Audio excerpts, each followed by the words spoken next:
Assalamualaikum warahmatullahi wabarakatuh. Kami dari kelompok 2 ingin mempresentasikan hasil kerja kami, yaitu mengenai perkembangan dan klasifikasi akuntansi internasional. Nah, sebelum masuk ke materi, kita ingin memperkenalkan anggota kelompok kami. Yang pertama, ada Mbak Safira Megarjani dengan NIM 124.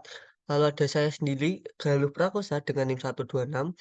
Ada Mbak Amelia Faadilah dengan NIM 130 dan Mbak Melia Kodriani dengan NIM 151. Perkembangan akuntansi internasional.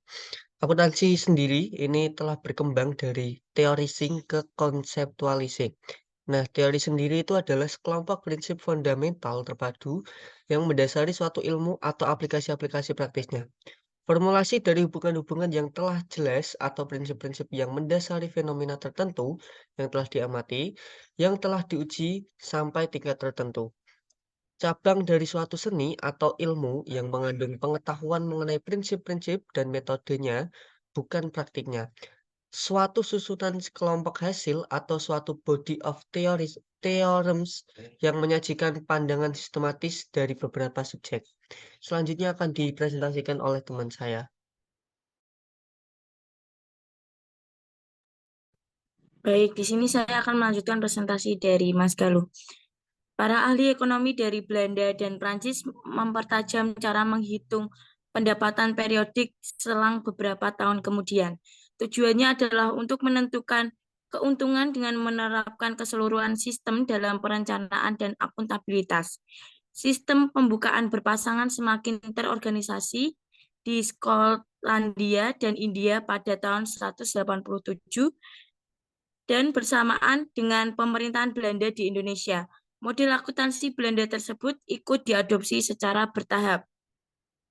Pada abad 20, kekuatan ekonomi Amerika Serikat semakin tumbuh meskipun banyak negara yang mengalami kerumitan masalah akuntansi. Setelah Perang Dunia Kedua, akuntansi diakui sebagai suatu disiplin ilmu akademik tersendiri karena bagi setiap negara akuntansi mendapatkan masalah nasional tersendiri. Selanjutnya, disiplin ilmu akuntansi menghimpun praktik dan standar akuntansi internasional yang diatur dengan hukum nasional dan aturan profesional. Untuk menentukan standar akuntansi internasional, ada 8 indikator yang mempengaruhi perkembangannya, yaitu sumber pendanaan, sistem hukum yang dianut suatu negara, perpajakan, ikatan politik, inflasi, tingkat perkembangan, ekonomi negara, tingkat pendidikan, dan budaya. Next.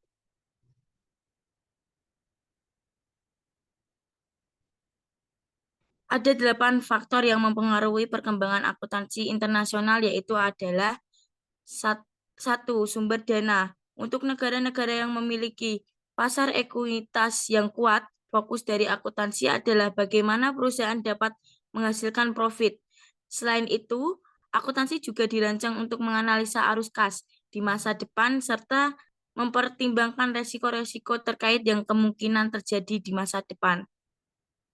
Tetapi, jika sistem pendanaan berbasis dengan kredit, terutama sumbernya adalah bank, fokus dari akuntansi adalah melindungi kreditor dengan menggunakan perhitungan akuntansi. Yang kedua, sistem hukum. Ada dua orientasi dasar hukum, yaitu hukum kode dan hukum kasus. Untuk negara-negara yang menerapkan sistem hukum kode, hukum adalah satu kelompok lengkap yang mencakup ketentuan dan prosedur.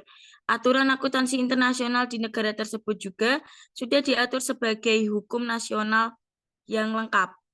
Sedangkan untuk negara dengan hukum kasus, hukum dibuat berdasarkan kasus yang berkembang sehingga tidak ada usaha untuk mengatur secara hukum yang lengkap. Selanjutnya akan dilanjutkan oleh teman saya. Selanjutnya, faktor yang mempengaruhi perkembangan akuntansi internasional yang ketiga adalah perpajakan.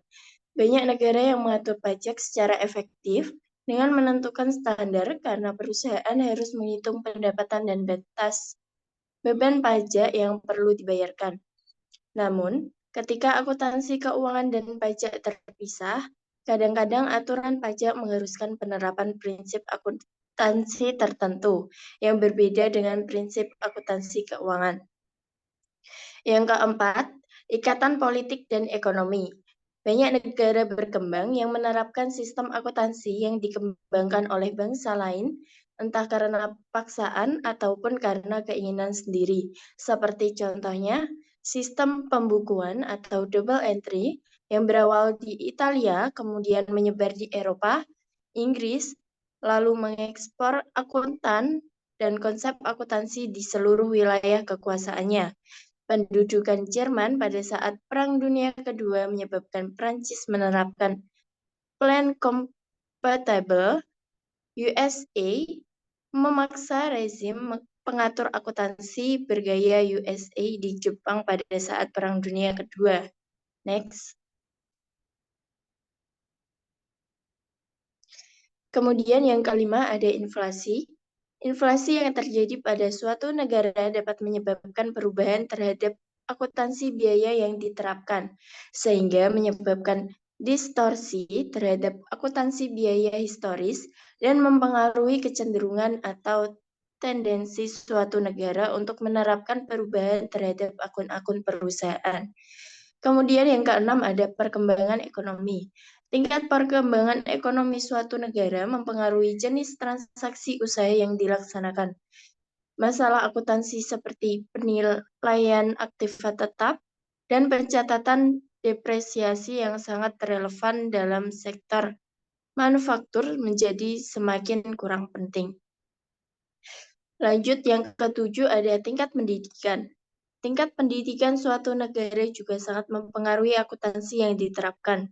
Standar praktik akuntansi internasional yang sudah diterapkan dan merupakan hal yang sangat penting akan menjadi tidak berguna jika disalahgunakan.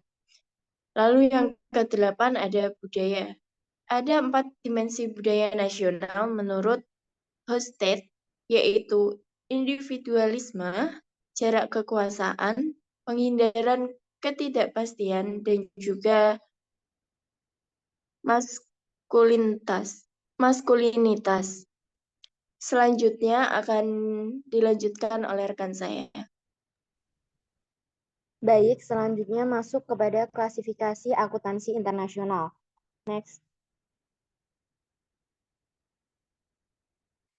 Klasifikasi akuntansi internasional adalah suatu cara pandang dalam membedakan perbandingan ataupun sistem akuntansi keuangan secara rasional maupun regional.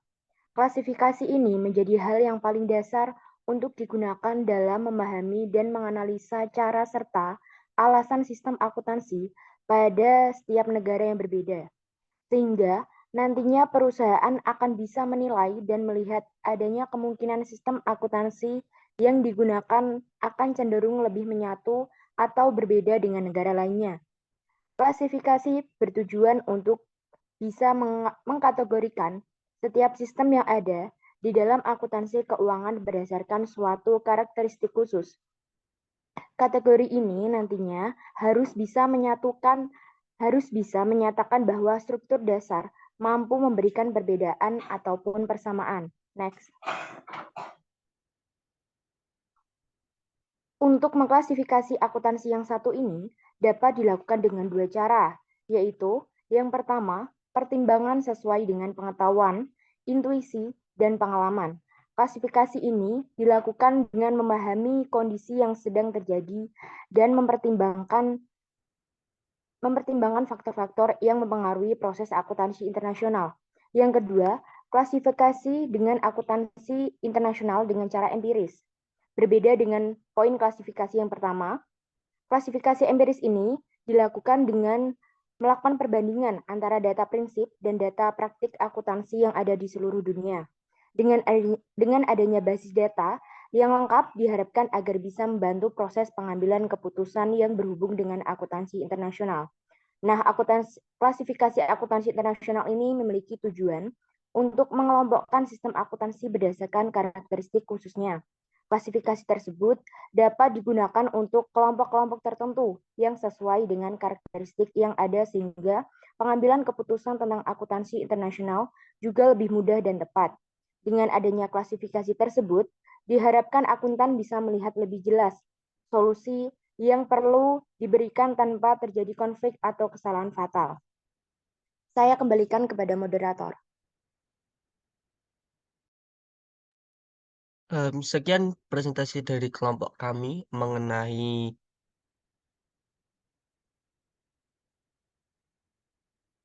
materi yang telah disampaikan. Apabila ada kekurangan, kami mohon maaf. Wassalamualaikum warahmatullahi wabarakatuh.